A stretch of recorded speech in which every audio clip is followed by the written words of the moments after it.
The fire started with a loud crack in the middle of the night, followed by the sharp scent of smoke that dragged me out of bed like a hook in my lungs. My garage, the one I built with my own hands over the past year, was lit up like a bonfire. Flames clawed at the night sky, licking up the wood, the paint, the tools inside everything. And standing at the edge of the street, arms crossed, a smug smile on her face lit up by the glow of destruction, was Karen. She was the president of our homeowners association, and she had warned me this would happen. "Unpaid dues," she said last week, tapping on her clipboard like a judge handing down a sentence. 3 months late. You've ignored notices. If you don't comply, the HOA will take action. I never imagined action meant arson. Let me rewind a bit. I'm Jake, 34 years old, a mechanic by trade and homeowner in a small, quiet suburban neighborhood, where lawns are trimmed with ruler precision and mailboxes have to be a specific shade of beige. I bought my house 2 years ago after saving for nearly a decade. It wasn't a mansion, but it was mine. The garage was my favorite part. I'd planned to turn it into a mini workshop for side projects. When I moved in, I thought the HOA was just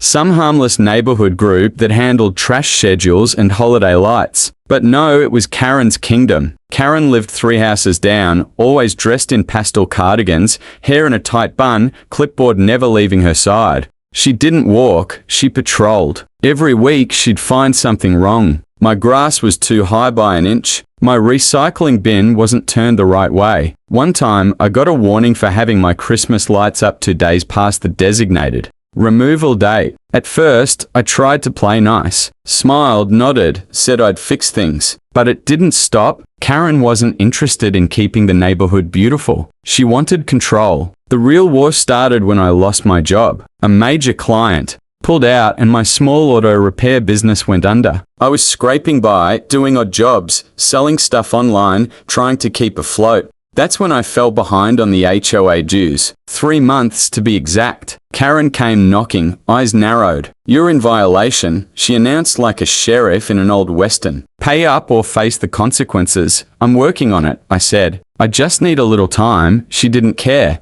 To her, I wasn't a person, I was a delinquent disrupting the order. Then came the fines. $50, then $200, then $500, all for non-compliance. Then one morning, I woke up to see a giant red sticker on my garage door, "Property in violation." Like I was some criminal. That same week, someone slashed my tires. I couldn't prove it was Karen, but I knew. Everyone knew. And now this. My garage on fire. The fire department ruled it suspicious. There was evidence of an accelerant, but with no cameras and no witnesses willing to speak up, there wasn't enough to charge anyone. Karen, of course, denied everything. "Tragic," she said, standing in the ash-covered driveway, fake sympathy dripping from her voice. "Maybe next time you'll take HOA responsibilities more seriously."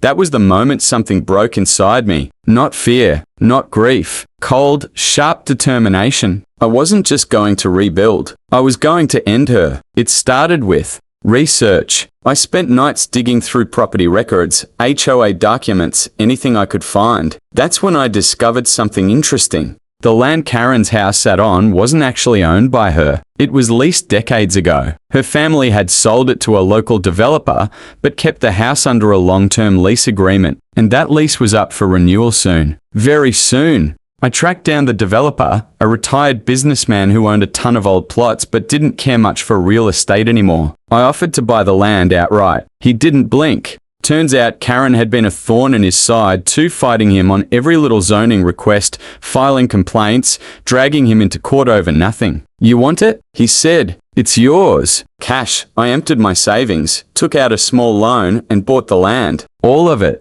Not just the piece under Karen's house, but the land under her backyard, her precious rose garden, even the shared alley she used for parking. The papers were signed, sealed, and recorded with the county within weeks. She had no idea until she got the letter. Notice of land ownership change and lease termination. The look on her face when she stormed into my yard was priceless. She was shaking. "You can't do this," she screamed. "I own the land," I said calmly. "Your lease is up." You have 30 days to vacate. She threatened legal action. I welcomed it, but there was nothing she could do. Her lease had expired. Her name wasn't on the deed. And now, neither was her power. The HOA tried to intervene. Karen still had her little minions. They held a meeting, tried to vote me out, even attempted to fine me again. But the funny thing is, owning that land gave me a seat on the HOA board. And with a few strategic alliances, turns out I wasn't the only one she'd tormented. I took over. First order of business, fire Karen. Second, dissolve every ridiculous rule she had ever enforced. No more grass inspections. No more mailbox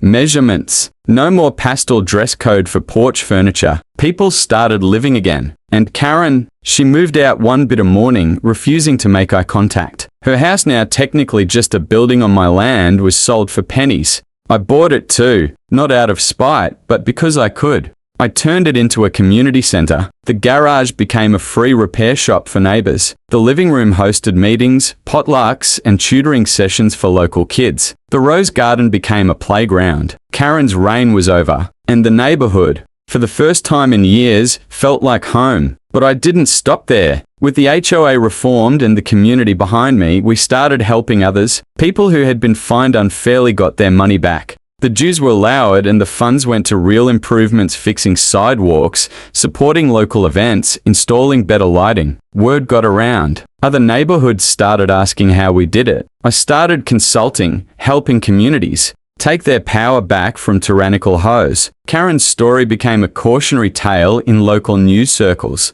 She moved to another town, tried to join another HOA board, but her reputation followed her. As for me, I rebuilt my garage better than ever. It's not just a workshop now, it's a symbol of standing up, of fighting back, of not letting people like Karen win. I still remember that night. The smoke, the flames, the way she smirked like she'd already won. But she underestimated something. She thought burning down my garage would break me. Instead, it lit a fire inside me she never saw coming. Because some people build walls, some build fences, and some of us, we build empires. What do you think about this situation? Let me know in the comments. And don't forget to like, share, and subscribe for more real-life stories that need to be heard.